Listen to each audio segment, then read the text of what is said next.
It's another edition of Time About the Movies, and we're jumping into the summer movie season by looking at the movies of May 5th, 1995. Only 4 movies to look at today, so not as many as we've had the last couple of weeks, but some notable films here. Let's just go ahead and jump on into it, and we'll start off with the biggest new release of the weekend, which is the romantic comedy French Kiss, starring Meg Ryan and Kevin Kline.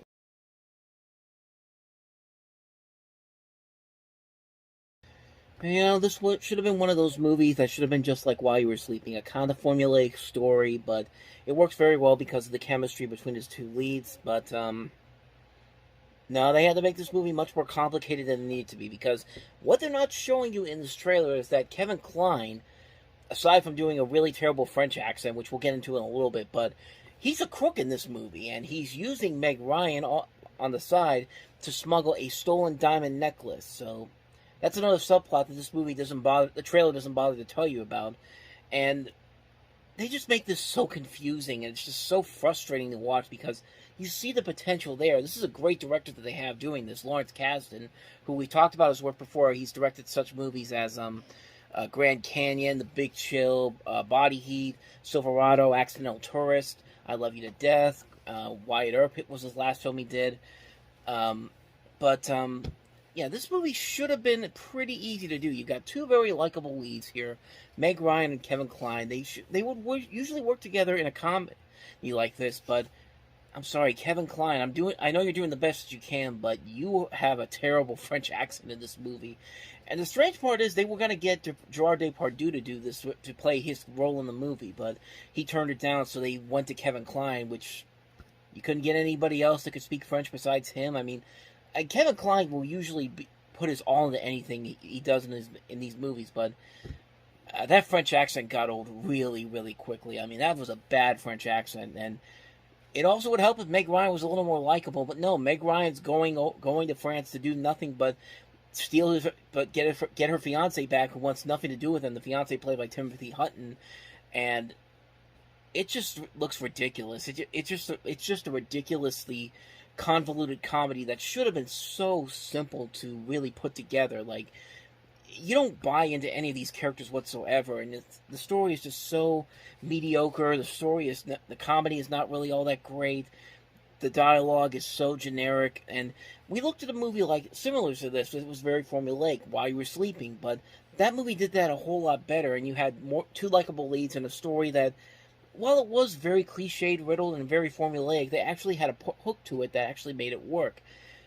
This does not. Like, it feels like there's just too many different things going on in here, and you really can't tell who you're supposed to root for here. Do you want Meg Ryan to get back with Timothy Hutton, or do you want to be with Kevin Kline, or, like, what do you want us to do with this movie? And it's a really, really it's really not that good of a movie. I won't say it's horrible, but it's definitely a really bad film. It's not a great movie whatsoever, and it's a real disappointment on so many levels, but went on to become a big hit. Actually had a couple of remakes in other countries. There's a Hindu remake that came out 3 years later, and then there's one in Malaysia that came out in 2004, so I don't know. I guess it has an audience somewhere. I'm just not that audience, I guess, so anyway, that is French Kiss. Let's move on to the next movie that we have here, and that is Mario Van Peebles' Panther.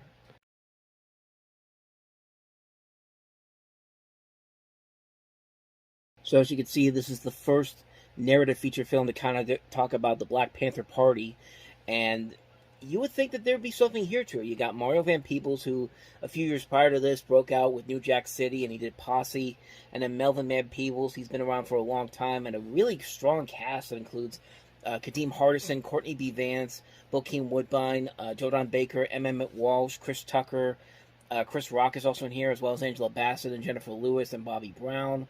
But honestly, there's an interesting story to be told in here, but this is not the movie that does it well. This is a movie that feels like it has a lot of ideas, it knows what it kind of wants to do, but it just can't get past that threshold to become a great movie. It just feels like a film that is trying way too hard to be an important movie. It's a film that's trying to be so important that it doesn't know how to put it past that second level, and the movie just kind of becomes stale pretty quickly. Like, you take these characters and stories that should be very interesting to do, but it just doesn't know what kind of a movie it wants to be. Like, what's the end result supposed to be when you come out of it? It's just like it never really feels like it has the right idea of where it wants to go. Like, what's the next direction it wants to go to really move up to that next level, to be something on the level of something like a New Jack City, or even a Do the Right Thing, or Boys in the Hood.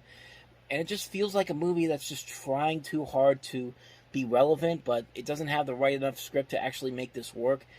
And I think it would take a long time for this to actually get a story that actually works better in a movie. I'm trying to remember, have they ever done a movie that has actually done this the right way? I'm thinking maybe Judas and the Black Messiah, but I'm not. Actually, I need to do some research on that. Actually, we just had two movies coming out within a year's time. That one I just mentioned, The Judas and the Black Messiah, which was a phenomenal movie. And then we also had Aaron Sorkin's The Trial of Chicago 7, which was one of my favorite movies from 2020. So there have been better movies with this storyline done better. And you would think with the Van Peebles name attached to it, you've seen them make great stuff before in the past. There just isn't enough there to really suggest this movie should be as great as it should be. It's a film that comes so close to actually breaking the threshold to actually being something good, but it just can't do it. It just feels kind of like it's missing something. It's missing that spark to really make this a standout film. But I mean, as it is, it's just it's just a mostly forgettable film, honestly. It's a film that I expected a lot more fun, but I don't know. If you want to see a better movie about the Black Panther Party, just watch The Trial of Chicago 7 or Judas and the Black Messiah. Those are the better films that actually do this a whole lot better. So that's just my thinking, at least. So with that said, let us move on to the next movie, and that is My Family.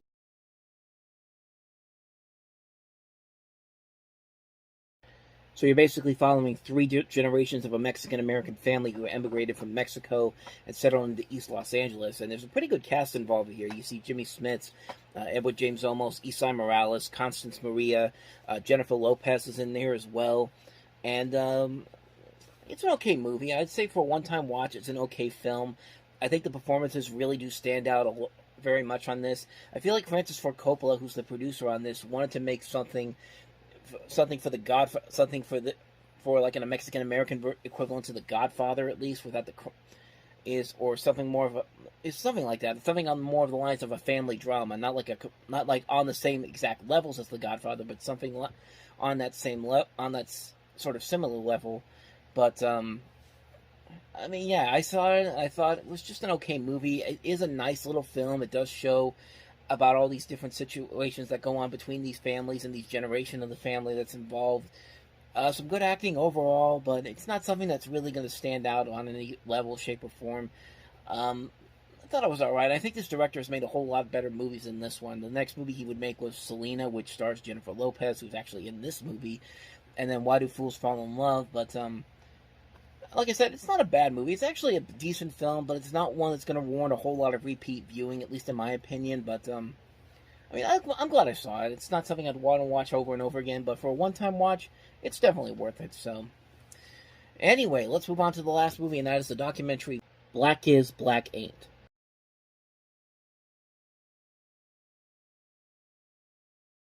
So this is a documentary about black experiences with a backdrop of Creole cooking, such as gumbo. And that's pretty much everything I know about this, because I've honestly never heard of this movie, so I can't review too much of it because I haven't seen it. The director of this, Marlon Riggs, actually died before the film began production. I guess, I